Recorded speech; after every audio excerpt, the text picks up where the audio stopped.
All right.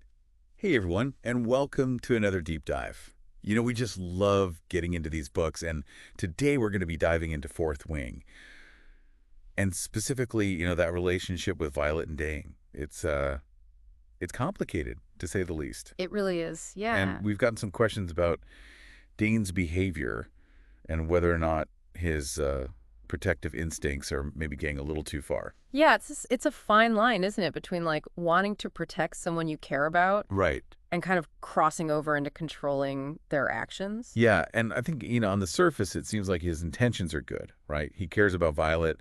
He wants to keep her safe, especially in this, crazy world of dragon Oh, riders. absolutely. The world is incredibly dangerous, and he's got that classic protective older brother vibe going on. Totally. But then he does some things that are kind of like, wait, hold on a second. Exactly. Like, trying to get her transferred out of the writers quadrant. Like, hello? Yeah, that's a big one, right? Like, okay, caring is one thing, but trying to completely like dictate her entire path, that's Huge red flag. yeah, it feels like a step too far for sure. And then there's the whole mind probing incident. Oh, don't even get me started on that. I mean, I get he's worried, but like reading her thoughts without her permission, that's not just protective, that's just invasive. Absolutely. And that's where this whole idea of toxic paternalism comes in. That toxic paternalism now. I'm intrigued. Tell me more.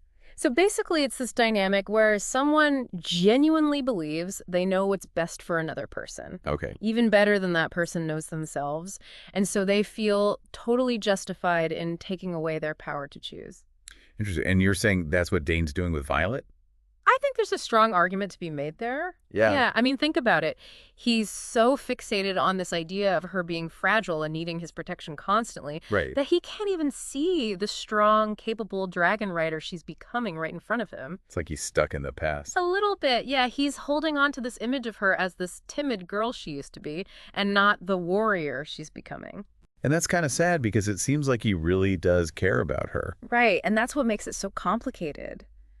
His heart might be in the right place, but his actions are so contradictory to his supposed love and respect for her. It's like he doesn't trust her to make her own decisions. Exactly, and that lack of trust is really damaging to their relationship. Especially because Violet is proving him wrong at every turn. Right, she's facing down dragons, she's navigating all this political craziness. She's basically conquering everything the writer's quadrant throws at her. It's like she's screaming, "Hey, Dane, I got this." But he's just not hearing it. Or maybe he doesn't want to hear it because it challenges his whole perception of her. So the question is he going to have a wake-up call at some point? Right. Is he going to realize that Violet is strong and capable and doesn't need him to control her every move? Will he ever come to terms with her strength and back off? Or is this going to be the thing that ultimately breaks them apart? That's a good question, and one that we'll be diving into a little deeper after the break. But first, we want to hear from you guys. What do you think about all this? Have you ever experienced this kind of care versus control dynamic in your own relationships? We'd love to hear your thoughts, so chime in on social media. Let us know what's resonating with you so far.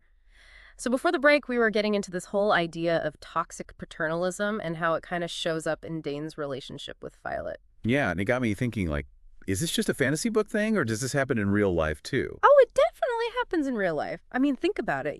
Those overprotective parents who like try to control every aspect of their adult children's lives. Oh yeah, or like those bosses who micromanage every single detail. Exactly. It's all about maintaining control, even if it means like stifling the other person's growth and individuality. And it's interesting because with Dain, it feels even more jarring because Violet is constantly proving him wrong. Right, she's not just surviving in the writer's quadrant, she's like thriving. Exactly. She's facing down dragons. She's navigating all this crazy political stuff. She's becoming this amazing dragon rider.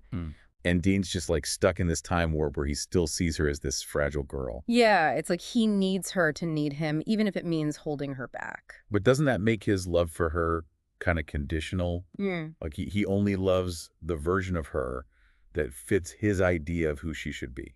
That's a really good point. And honestly, it's not fair to either of them for him to hold on to this idealized version of her. And it's not like Violet is just taking this lying down.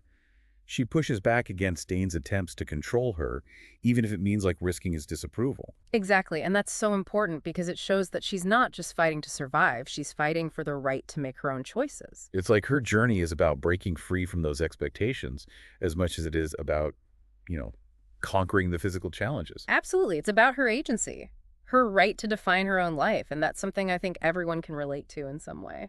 Totally. We've all had moments where we've had to fight for the right to be ourselves. Right, to make our own decisions even when people doubted us or tried to hold us back. So it makes you wonder, is Dain capable of change?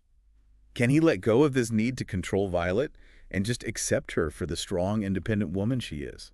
I mean, a part of me wants to believe he can, because I think good characters, even flawed ones, deserve a chance to grow. Right, like imagine if there's this turning point where Dain finally sees Violet for who she truly is. Yeah, maybe he witnesses her like triumphing over some crazy challenge, or she finally just lays it all out and tells him how his actions make her feel. And that becomes the catalyst for his own journey of self-discovery. Exactly. He realizes that his need to control isn't really about protecting Violet, it's about his own fears and insecurities. Maybe losing his brother made him terrified of losing anyone else he cares about. So he's trying to control everything and everyone. Right. It's like he's trying to control fate itself. Wow, that's deep. And it adds a whole other layer to their dynamic. It's not just about romantic tension, it's about two people battling their own inner demons while trying to figure out their relationship. And that internal conflict, that's what makes a character truly compelling.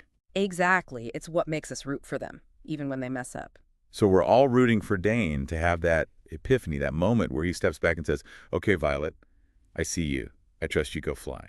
Oh man, can you imagine that scene? The music swelling, the emotion, the tension. Getting chills just thinking about it. But even if he does have that breakthrough, can their relationship really recover from all the damage that's been done? Yeah, can Violet truly forgive him for not believing in her, for undermining her autonomy? And can he forgive himself? Can he move past his own biases and really see her for who she is without trying to fit her into some box? That's a tough one. Yeah. And it makes you realize that this whole conversation isn't just about fictional characters, is it? No, it's not this dynamic of care versus control. It plays out in real relationships all the time. Right, like those friends who give unsolicited advice even when you've said you don't want it. Or that family member who insists on helping with everything, even when you're perfectly capable. Yes, it's like they're not really seeing you, they're just seeing a projection of their own needs and expectations. Exactly. And it can make you feel so small, like your voice doesn't matter. And sometimes it's not even malicious. They might genuinely think they're being helpful. But the impact is still the same. It erodes trust and creates this imbalance in the relationship. It's a good reminder that healthy relationships require respect and listening to each other's needs and boundaries. And that sometimes the most caring thing we can do is step back and give the other person space to make their own choices, even if we don't agree with them. It's about trusting them to figure things out, to learn from their mistakes, to become the best versions of themselves. Just like Violet is doing in Fourth Wing. But you know what makes me wonder? Maybe Dane's struggle isn't just a personal flaw. What do you mean? Well, maybe it's also a reflection of something bigger, something about societal expectations, especially when it comes to women. Oh, that's an interesting thought. Let's dig into that a little deeper, shall we? Absolutely, because I think there's a lot to unpack there.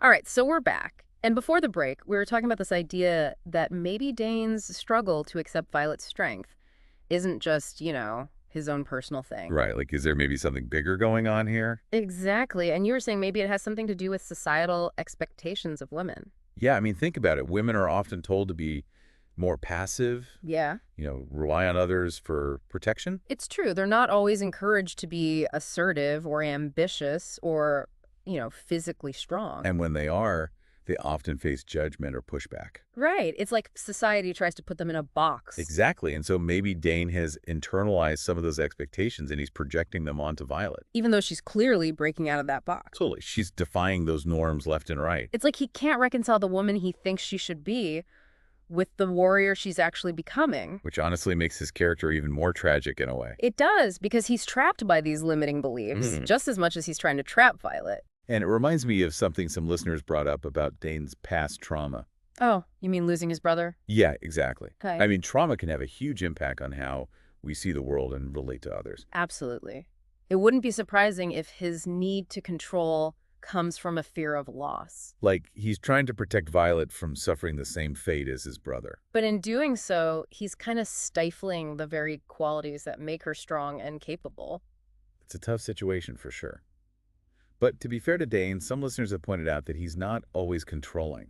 That's true. There are times when he supports Violet's decisions. Like when he helps her train for the dragon trials. Right, but even in those moments, there's this undercurrent of, cautious approval. Like he's giving her permission to be strong rather than fully accepting her inherent strength. Exactly. And that's a subtle but important distinction. It's a difference between saying, I'll help you become strong, and saying, I recognize your strength and I'll stand beside you. And that's the shift Dain needs to make if he wants to be an equal partner to Violet. He needs to move from a place of control to a place of respect and trust. Absolutely. But let's say he does have that epiphany. He wakes up one morning and says, you know what, Violet, you're right. I need to back off. Can their relationship really recover from all the trust that's been broken? Can Violet truly forgive him for undermining her agency, for not believing in her? And even if she can he forgive himself? Can he move past his own biases and see her for who she is without trying to fit her into some mold? That's where the real work begins, right?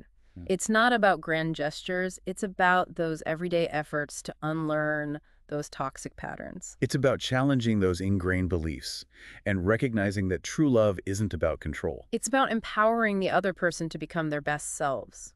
Even if it means letting go of some of your own preconceived notions. And maybe through that process of growth and change, Dain and Violet can build a relationship based on mutual respect and trust. A relationship that celebrates their strengths. It would be a pretty amazing arc to see them both evolve like that. So as we wrap up this deep dive into Fourth Wing, let's leave everyone with this thought. What does true support look like in a relationship? How can we encourage the people we care about to spread their wings and soar without holding them back with our own fears and expectations? It's something to think about. And remember, whether you're navigating the world of Navarre or your own relationships, keep those lines of communication open. Challenge those limiting beliefs and always trust in the power of individual growth. Until next time, happy reading, everyone.